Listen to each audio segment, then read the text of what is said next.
Okay, so Anthony Joshua is being backed to beat Tyson Fury, but only if he catches the Gypsy King cold. Unified champion Anthony Joshua, 30, and WBC King Fury, 31. Can you believe that they're so close in age? It's like Fury seems to have been around forever. They went pro early. So Joshua 30, Fury 31 have verbally agreed to a 2-fight deal next year to secure a historic undisputed title decider. Okay, so Joshua has been tipped to beat Tyson Fury by Tony Bellew. Okay, so Fury and Joshua have agreed a 2-fight deal for next year, assuming Fury beats Wilder in their trilogy fight. And former world champion Tony Bellew has backed pal Joshua to win the Battle of Britain by early stoppage, but warns it is Fury's game if the fight reaches into the second half. Okay, so Bellew told Gary Newbon. Gary Newbon, is he still alive? Do you remember Gary Newbon from back in the day? Is that guy still alive? Good Lord. He's fighting a good fight, Raf.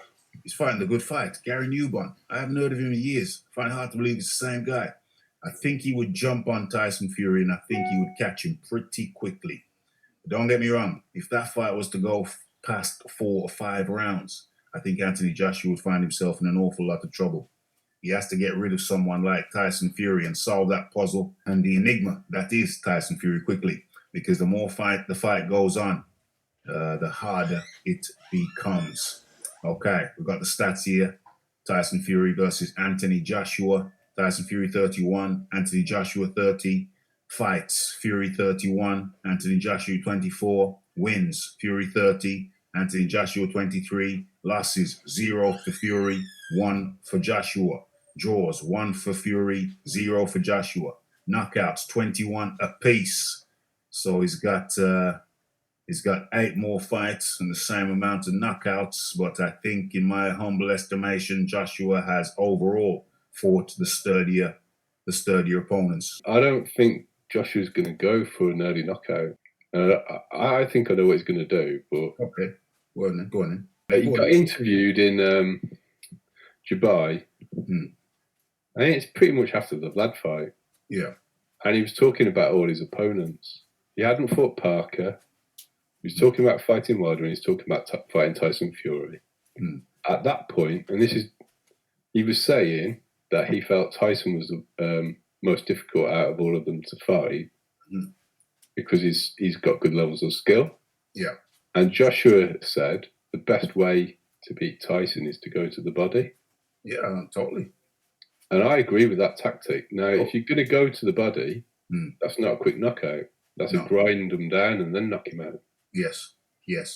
And nobody likes it to the body. Joshua's shown an ability to go to the body. Yeah. And if you want to slow Tyson up, that's the way to do it. Is work out what he's going to do if Tyson tries to get hold of him.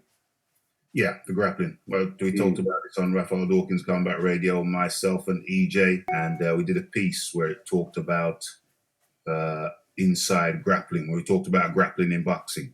And I think we were talking about Joshua. Yeah, we were. Now I think about it, we were talking about how Joshua needed to work on his grappling. And but there's ways to avoid grappling and fight on the inside as well. I mean, if you watch Henry Armstrong, he uses his head position to prevent people from being able to get hold of him, and then he bangs them to the body a lot. And also, we don't know who's going to be the strongest, because for me, in grappling, that's a test of strength. Punching power isn't, but grappling very much is a test of strength. When I ran my grappling club, when I ran my grappling club, one of the things we drilled every single session, pretty much every single session was stand-up grappling. If you go back and rewatch AJ Vlad, Vlad tried to grapple AJ once, and he didn't try and do it again.